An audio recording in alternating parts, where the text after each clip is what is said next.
Épreuve blanche numéro 4. Exercice 1.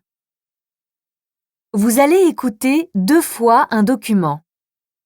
Lisez les questions. Écoutez le document, puis répondez.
Bonjour Valérie Cachard. Bonjour Nanette. Vous êtes très familière avec l'écriture, le théâtre. Mais sur le sujet qui nous réunit aujourd'hui, vous êtes opératrice culturelle pour un atelier de formation et de rencontre d'artistes francophones organisé à Amana Maison d'Artistes. Quelle est l'origine de ce projet ? Je fais partie de la Commission internationale du théâtre francophone. Nous souhaitions réunir des artistes francophones d'un peu partout qui ne se connaissent pas, les amener à travailler ensemble pendant 10 jours pour ensuite, éventuellement, qu'ils continuent à collaborer.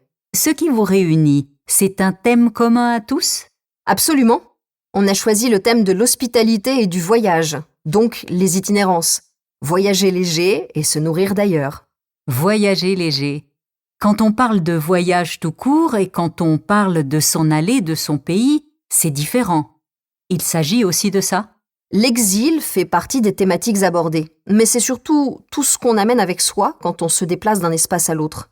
Tout ce qu'on décide de laisser sur place une fois arrivé et avec quoi on décide de repartir. C'est faire le tri par rapport aux idées reçues ? Oui, surtout qu'au Liban, il y a énormément d'idées reçues. Les gens n'arrêtent pas de dire qu'ils sont surpris de l'accueil, de la manière dont on leur parle. C'était l'objectif avec le thème de l'hospitalité, se réunir. J'ai choisi de travailler avec Amana Maison d'Artistes, une maison dans laquelle on habite tous ensemble depuis une semaine. C'est très important pour le projet. De cette maison, il va sortir un autre projet. Vendredi prochain, tout le monde est invité à partager avec nous le repas des rencontres. C'est une performance qui va prendre des formes multiples. Hormis le théâtre, quelle autre forme alors ? On a des danseurs, des chanteurs dans le groupe, et on est en train de construire au jour le jour ce qui va être présenté. Je ne sais pas encore à quoi ça va ressembler, mais on a déjà pas mal d'outils dans les valises. Donc, surprise. Aurélien Zouki, bonjour. Vous êtes co-directeur artistique de Amana Maison d'Artistes. Qu'est-ce que cette merveilleuse expérience vous apporte ? Un nouveau souffle, beaucoup de belles énergies venues du monde entier.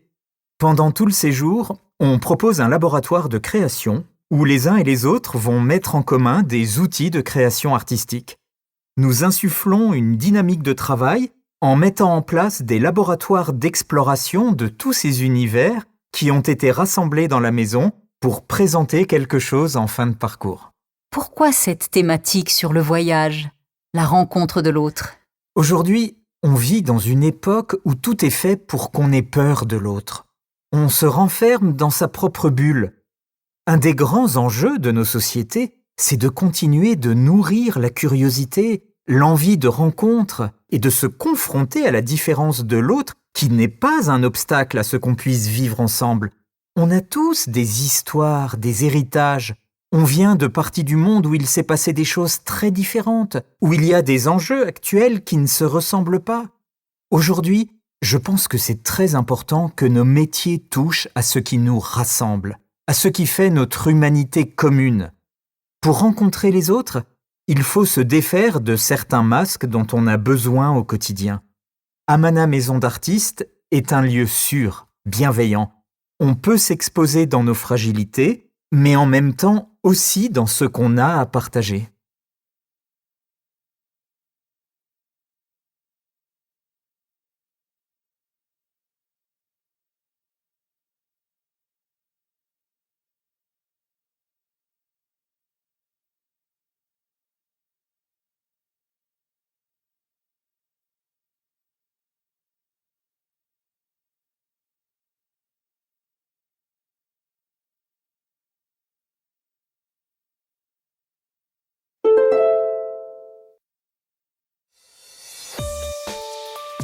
Bonjour Valérie Cachard.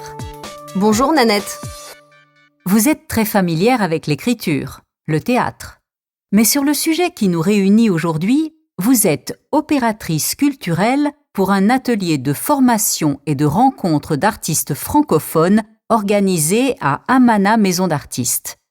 Quelle est l'origine de ce projet ? Je fais partie de la Commission internationale du théâtre francophone. Nous souhaitions réunir des artistes francophones d'un peu partout qui ne se connaissent pas, les amener à travailler ensemble pendant 10 jours pour ensuite, éventuellement, qu'ils continuent à collaborer. Ce qui vous réunit, c'est un thème commun à tous ? Absolument. On a choisi le thème de l'hospitalité et du voyage, donc les itinérances. Voyager léger et se nourrir d'ailleurs. Voyager léger. Quand on parle de voyage tout court et quand on parle de s'en aller de son pays, c'est différent. Il s'agit aussi de ça ? L'exil fait partie des thématiques abordées, mais c'est surtout tout ce qu'on amène avec soi quand on se déplace d'un espace à l'autre. Tout ce qu'on décide de laisser sur place une fois arrivé, et avec quoi on décide de repartir. C'est faire le tri par rapport aux idées reçues. Oui, surtout qu'au Liban, il y a énormément d'idées reçues. Les gens n'arrêtent pas de dire qu'ils sont surpris de l'accueil, de la manière dont on leur parle. C'était l'objectif avec le thème de l'hospitalité, se réunir. J'ai choisi de travailler avec Amana Maison d'Artistes, une maison dans laquelle on habite tous ensemble depuis une semaine. C'est très important pour le projet. De cette maison, il va sortir un autre projet. Vendredi prochain, tout le monde est invité à partager avec nous le repas des rencontres. C'est une performance qui va prendre des formes multiples. Hormis le théâtre, quelle autre forme alors ? On a des danseurs, des chanteurs dans le groupe, et on est en train de construire au jour le jour ce qui va être présenté. Je ne sais pas encore à quoi ça va ressembler, mais on a déjà pas mal d'outils dans les valises. Donc, surprise. Aurélien Zouki, bonjour. Vous êtes co-directeur artistique de Amana Maison d'Artistes. Qu'est-ce que cette merveilleuse expérience vous apporte ? Un nouveau souffle, beaucoup de belles énergies venues du monde entier. Pendant tout le séjour, on propose un laboratoire de création où les uns et les autres vont mettre en commun des outils de création artistique. Nous insufflons une dynamique de travail en mettant en place des laboratoires d'exploration de tous ces univers qui ont été rassemblés dans la maison pour présenter quelque chose en fin de parcours. Pourquoi cette thématique sur le voyage, la rencontre de l'autre ? Aujourd'hui, on vit dans une époque où tout est fait pour qu'on ait peur de l'autre. On se renferme dans sa propre bulle. Un des grands enjeux de nos sociétés, c'est de continuer de nourrir la curiosité, l'envie de rencontre et de se confronter à la différence de l'autre qui n'est pas un obstacle à ce qu'on puisse vivre ensemble. On a tous des histoires, des héritages. On vient de parties du monde où il s'est passé des choses très différentes, où il y a des enjeux actuels qui ne se ressemblent pas. Aujourd'hui, je pense que c'est très important que nos métiers touchent à ce qui nous rassemble, à ce qui fait notre humanité commune. Pour rencontrer les autres, il faut se défaire de certains masques dont on a besoin au quotidien. Amana Maison d'Artistes est un lieu sûr, bienveillant. On peut s'exposer dans nos fragilités, mais en même temps aussi dans ce qu'on a à partager.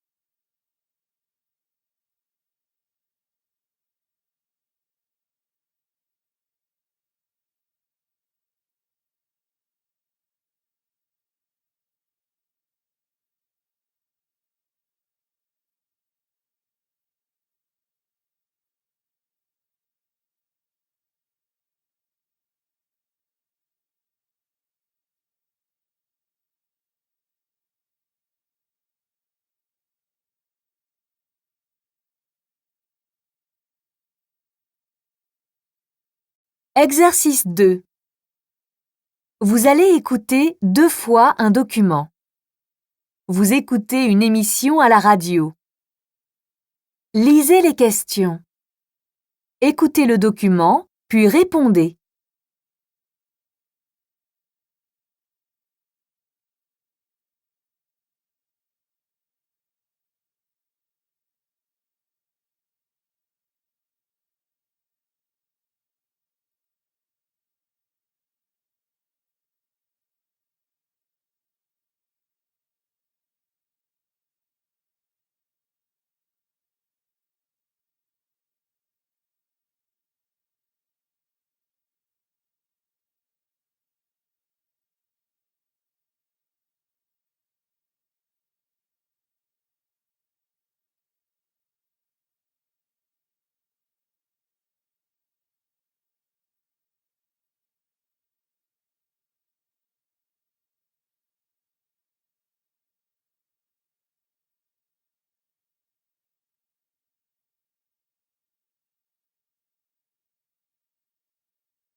Bonjour Antoine Bailly.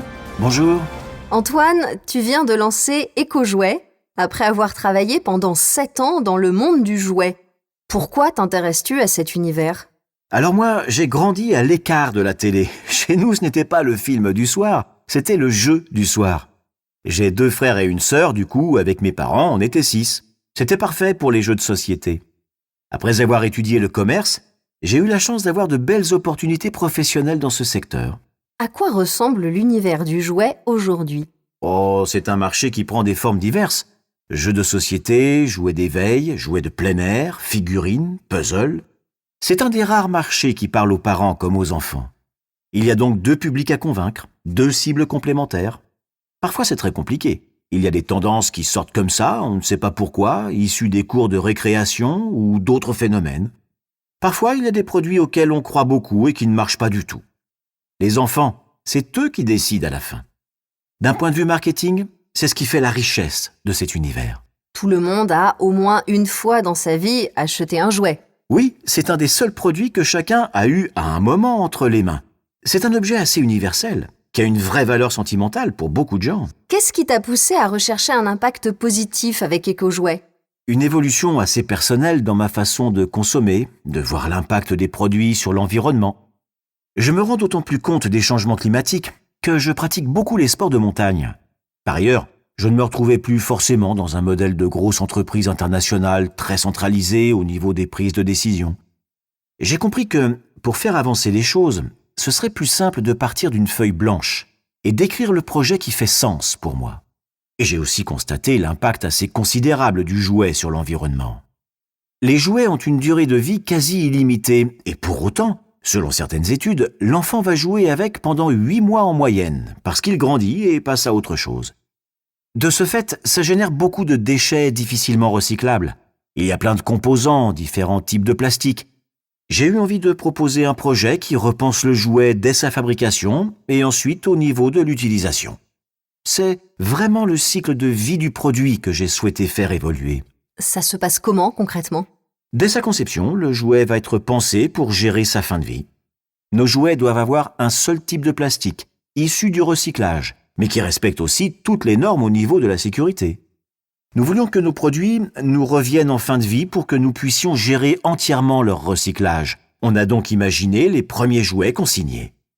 Quand le jouet n'est plus utilisé, les parents peuvent nous le renvoyer gratuitement et bénéficier d'un bon d'achat de 15% de la valeur du produit. Nous, ça nous permet de rentrer dans notre boucle vertueuse. Et le produit qu'on va recevoir, on va soit le recycler, donc le détruire et le remettre dans notre circuit de fabrication s'il est trop abîmé, ou s'il est en bon état, on va le nettoyer, le reconditionner et le revendre en jouet de seconde main.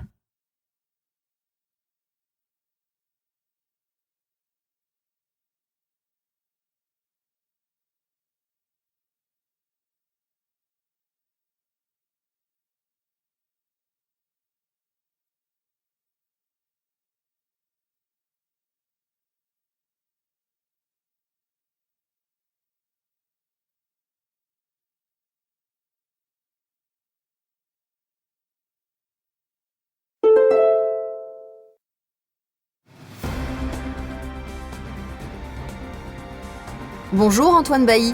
Bonjour. Antoine, tu viens de lancer EcoJouet après avoir travaillé pendant 7 ans dans le monde du jouet. Pourquoi t'intéresses-tu à cet univers ?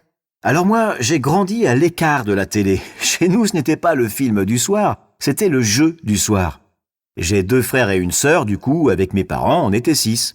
C'était parfait pour les jeux de société. Après avoir étudié le commerce, j'ai eu la chance d'avoir de belles opportunités professionnelles dans ce secteur. À quoi ressemble l'univers du jouet aujourd'hui ? Oh, c'est un marché qui prend des formes diverses. Jeux de société, jouets d'éveil, jouets de plein air, figurines, puzzles. C'est un des rares marchés qui parle aux parents comme aux enfants. Il y a donc 2 publics à convaincre, 2 cibles complémentaires. Parfois c'est très compliqué. Il y a des tendances qui sortent comme ça, on ne sait pas pourquoi, issues des cours de récréation ou d'autres phénomènes. Parfois il y a des produits auxquels on croit beaucoup et qui ne marchent pas du tout. Les enfants, c'est eux qui décident à la fin. D'un point de vue marketing, c'est ce qui fait la richesse de cet univers. Tout le monde a, au moins une fois dans sa vie, acheté un jouet. Oui, c'est un des seuls produits que chacun a eu à un moment entre les mains. C'est un objet assez universel, qui a une vraie valeur sentimentale pour beaucoup de gens. Qu'est-ce qui t'a poussé à rechercher un impact positif avec EcoJouet ?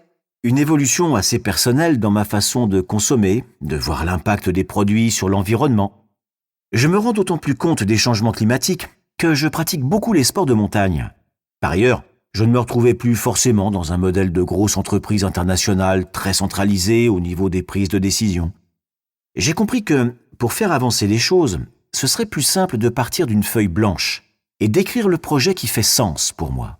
Et j'ai aussi constaté l'impact assez considérable du jouet sur l'environnement. Les jouets ont une durée de vie quasi illimitée et pour autant, selon certaines études, l'enfant va jouer avec pendant 8 mois en moyenne parce qu'il grandit et passe à autre chose. De ce fait, ça génère beaucoup de déchets difficilement recyclables. Il y a plein de composants, différents types de plastique. J'ai eu envie de proposer un projet qui repense le jouet dès sa fabrication et ensuite au niveau de l'utilisation. C'est vraiment le cycle de vie du produit que j'ai souhaité faire évoluer.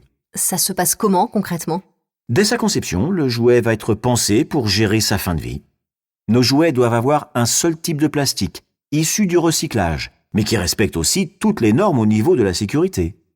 Nous voulions que nos produits nous reviennent en fin de vie pour que nous puissions gérer entièrement leur recyclage. On a donc imaginé les premiers jouets consignés. Quand le jouet n'est plus utilisé, les parents peuvent nous le renvoyer gratuitement et bénéficier d'un bon d'achat de 15% de la valeur du produit.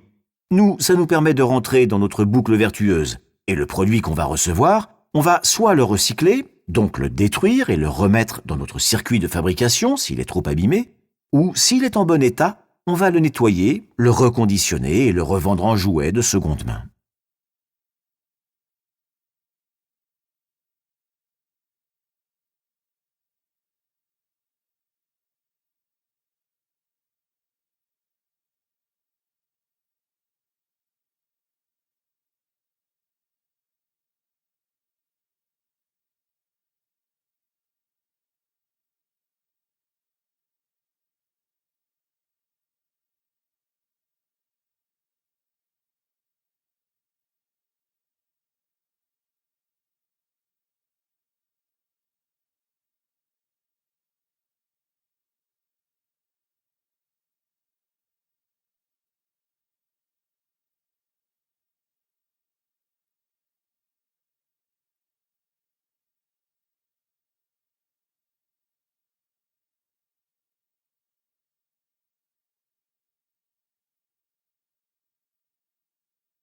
Exercice 3.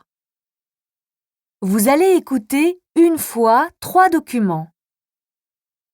Document 1. Lisez les questions. Écoutez le document, puis répondez.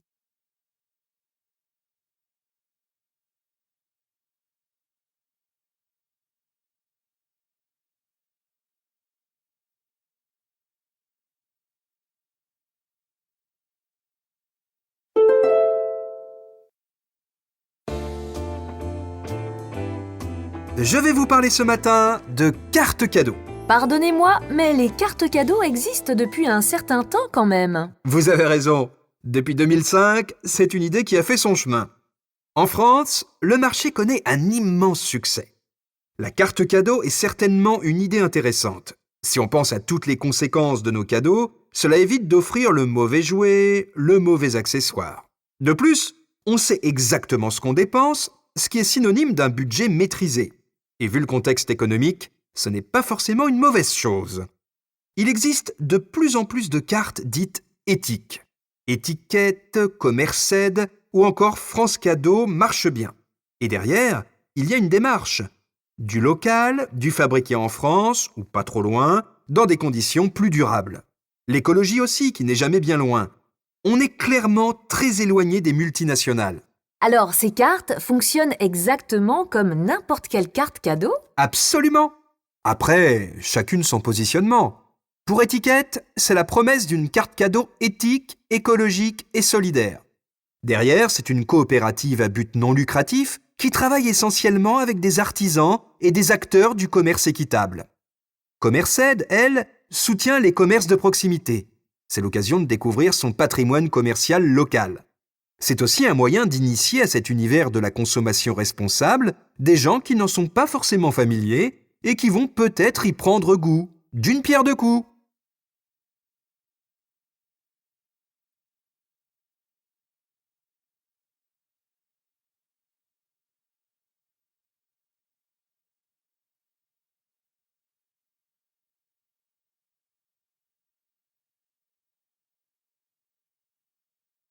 Document 2.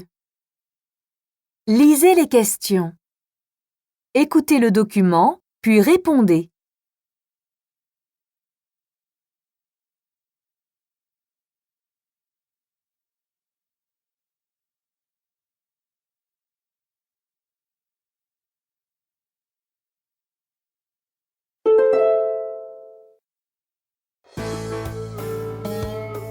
Connaissez-vous la journée du oui, où vous répondez positivement à toutes les demandes de vos enfants? Est-ce une bonne idée? Je suis allée voir un neuropsychologue avec mes questions. Le docteur Peterson nous répond. La journée du oui, c'est intéressant. Cela montre notre tendance de parents à dire non peut-être un peu trop souvent. On a tendance à surprotéger nos jeunes. Est-ce qu'on doit dire non quand ils veulent jouer sous la pluie ou prendre tous les oreillers de la maison pour s'en faire une cabane dans le salon? Souvent, nous avons ce premier réflexe-là, par peur qu'il se passe quelque chose. La journée du oui va permettre de bâtir un souvenir incroyable avec notre jeune. Ce qui crée du lien avec nos amis dans la vie, ce sont les souvenirs qu'on a avec eux. Alors, une journée où on fait tout ce qu'on veut, c'est bien une fois. Mais il faut que ce soit balisé. Oui, alors bien sûr, quand je l'ai fait avec ma fille, il y avait un budget et une distance maximale, il n'y avait rien de dangereux, rien d'illégal. Docteur, la journée du oui est-elle recommandée pour toutes les familles? Là, je ne suis pas entièrement d'accord. J'ai rencontré des enfants plus instables et hyper stimulables qui perdent facilement le contrôle, qui versent dans la crise en cas de déception. Pour eux, une journée intense et pleine d'événements peut être difficile à gérer. On risque de ne pas atteindre l'objectif, passer une belle journée et construire de beaux souvenirs.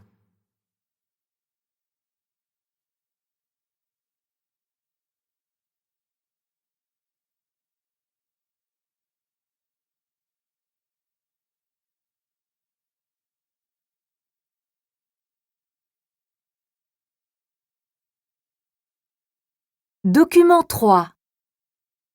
Lisez les questions. Écoutez le document, puis répondez.